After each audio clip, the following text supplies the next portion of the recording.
बिस्मिल्लाहिर्रहमानिर्रहीम। खातिन हज़रात, मैं हूँ अख्तर अब्बास और आप सबको मेरा सलाम पहुँचे। हमारे घर के करीब रायबंद रोड है, एक साइड पे डिफेंस रोड है।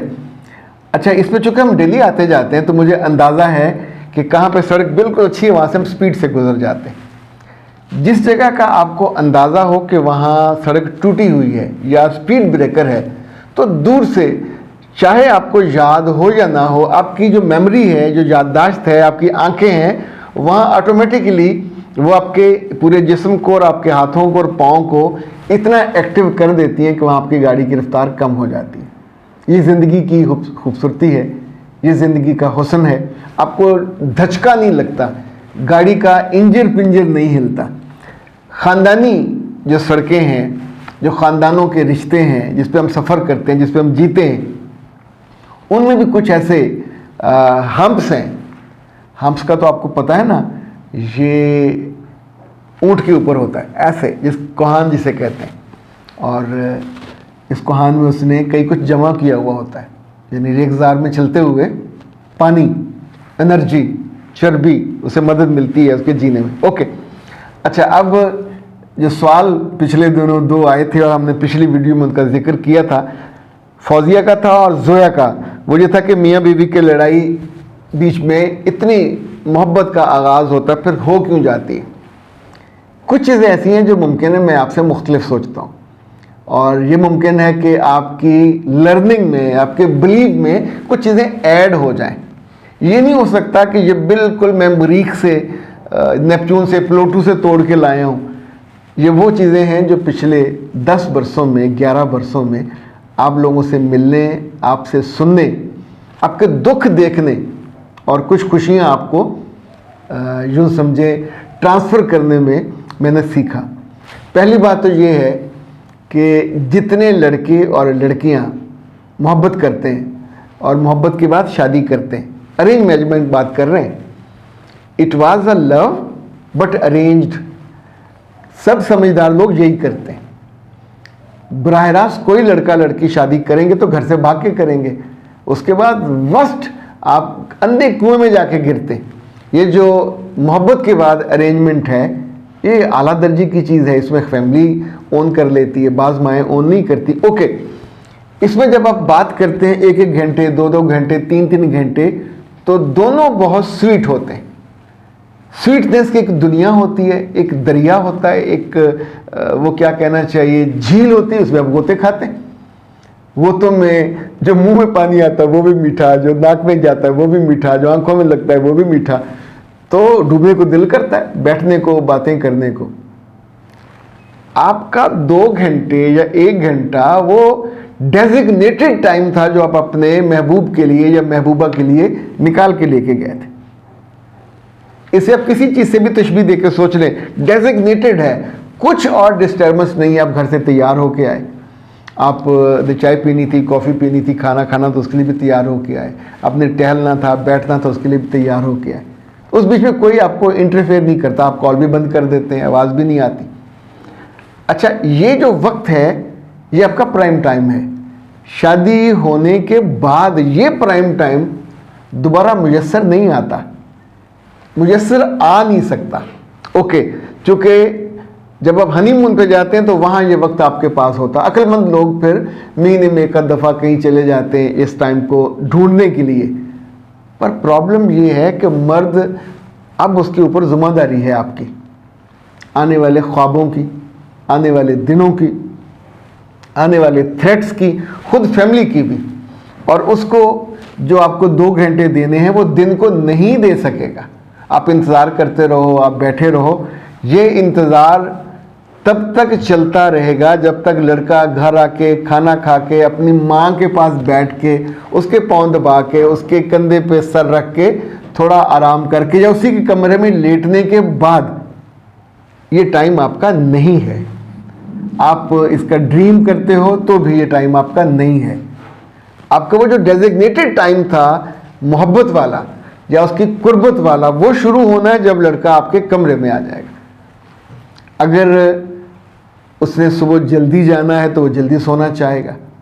सो अब जो आपके चोंचले होंगे, जो लाड होंगे, उसका जो ड्यूरेशन है आपको सोचना है, और लड़के वो लिमिटेड है, अगर वो थका हुआ आया तो आप उस तरह बातें आपसे नहीं कर सकेगा।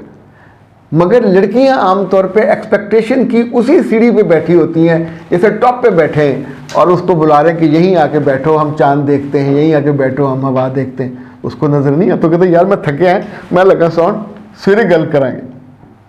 और आप बैठे वहाँ या तो टसवे बहाने लग जाते हैं, या यानी मेरे पास इतने केसेस आते हैं कि वहाँ बैठी रोने लग जाती हैं, हाय ये बदल गया, ये जालिम हो गया, ये मेरा वक्त अपनी माँ को दे आया, या मेरा वक्त अपने दफ्तर को दे आया, या मेरा वक्त दोस्तों को दे आया। अरे बाबा नहीं है ऐसा, ये आपका वक्त था ही नहीं, it was not your time. 8 घंटे 9 घंटे 10 घंटे ये तो कभी वादा था ही, उसमें भी तो बीच में वो वक्त चुरा के लाता था, शाम में, दोपहर में, दोपहर में 1 या 2 घंटे, तो क्या आप 8-8 10-10 घंटे बैठे रहते थे। तो पहली चीज़ तो ये है कि जो लड़कियों की ख्वाहिशात या एक्सपेक्टेशन होती हैं वो उनका बैलून बहुत बड़ा होता है, तो हालात और वक्त उसमें जब सुई मारते हैं ऐसे करके, तो वो जो बैलून से हवा निकलती है तो ये नेचुरल है, निकलनी होती है, आप उसको नहीं समझ पाते।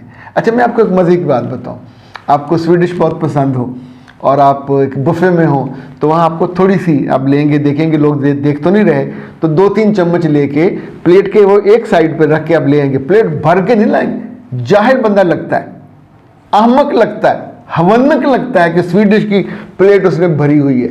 मैंने वैसे ऐसे ऐसे जाहिल देखे हैं कि जिन्होंने आइसक्रीम से प्लेट भर ली, और या खीरों से, और गजरेले वो भी इसमें 3-4 डाल के ले आए।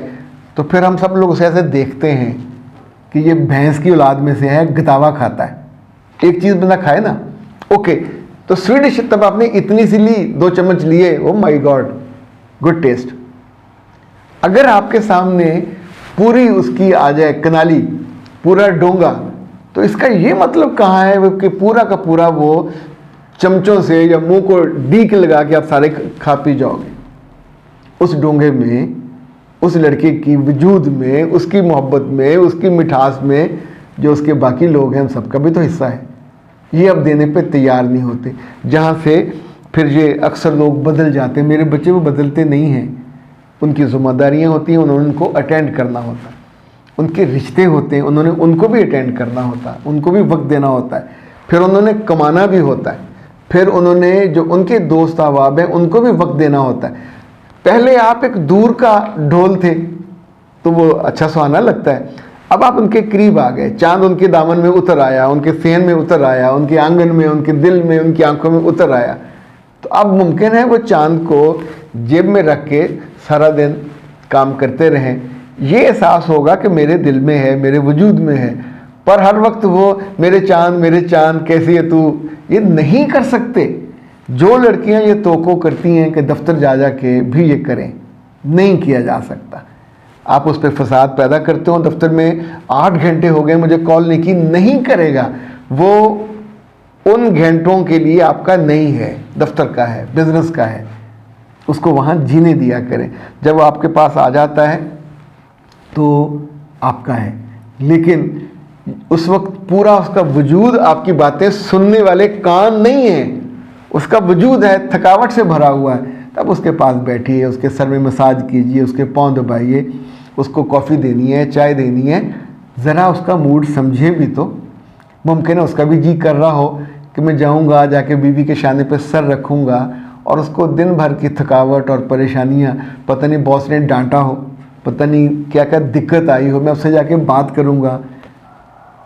आपने उसे बात करने नहीं दी, पहले से आपने नारे लगाने और बैनर लहराने शुरू कर दिए कि तुम बदल गए हो, तुम वो नहीं रहे, तुम झूठे हो, तुम मक्कार हो, तुम फ्रॉडी हो, तुम मेरा हक खा गए, तुम मेरा हक अपनी माँ को दे आते हो, अपनी बहन को, अपने बाप को, उनके बच्चों को, उनसे लाड करते हो। अब जो जो आप कहोगे ये फिर इस ताल्लुक़ में दरारें डालती है। ये वो दरारें हैं जो घर में नया नया फर्श जब डाला जाता है ना, तो मिस्त्री लोग साइडों पे या ठहरते या ईंटें रख देते हैं, उसमें कोई बच्चा घुस जाए तो आप सोचिए उस नई फर्श का क्या बनता है। निशान डलते हैं ना, बाज बिल्लियाँ, कोई जानवर वहाँ से गुजर जाए तो भी निशान डलता है, वो सबको बुरा लगता है। इस ताल्लुक़ के फ़र्श को जमने दिया करें, मजबूत होने दिया। इसके बस इस पर फिसलते रहें, इस पर चलें, इस पर बैठें, वो आपका होगा, लेकिन अभी इसको डी शेप ना किया करें अपनी इन ज़्यादा एक्सपेक्टेशन से। अख्तर अब्बास को दीजिए इजाज़त। अस्सलाम वालेकुम।